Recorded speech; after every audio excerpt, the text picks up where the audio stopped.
திருப்பாவை பாசுரம் 20.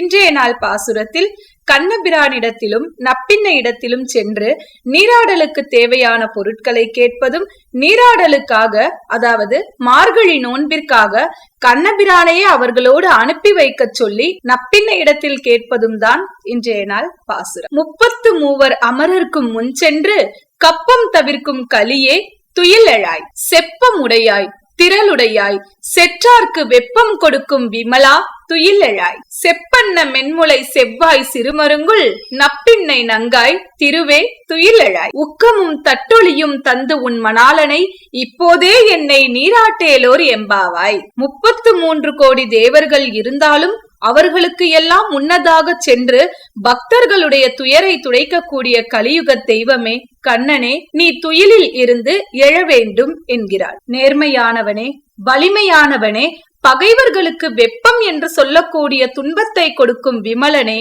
தூய்மையானவனே, நீ துயிலில் இருந்து உடனடியாக எழ வேண்டும் என்கிறார். பொற்கலசம் போன்ற மென்மையான மார்பினையும், அழகான பவள நிறத்தில் இருக்கக்கூடிய சிவந்த வாயினையும், அழகான சிற்றிடையையும் கொண்ட நப்பின்னையே, மகாலட்சுமிக்கு நிகரானவளே, நீயும் துயிலில் இருந்து எழ வேண்டும் என்கிறார். நோன்பிற்கு தேவையான கண்ணாடி, விசிறி இவற்றையெல்லாம் எங்களுக்கு கொடுக்க வேண்டும். மேலும் உன்னுடைய மணவாளனாகிய கண்ணபிரானை நீராட்டலுக்காக நோன்பிற்காக எங்களோடு அனுப்பி வைக்க வேண்டும் என்று நப்பின்ன இடத்தில் கேட்கக்கூடிய அற்புதமான பாசுரம் இன்றைய 20ஆம் நாள் பாசுரம்.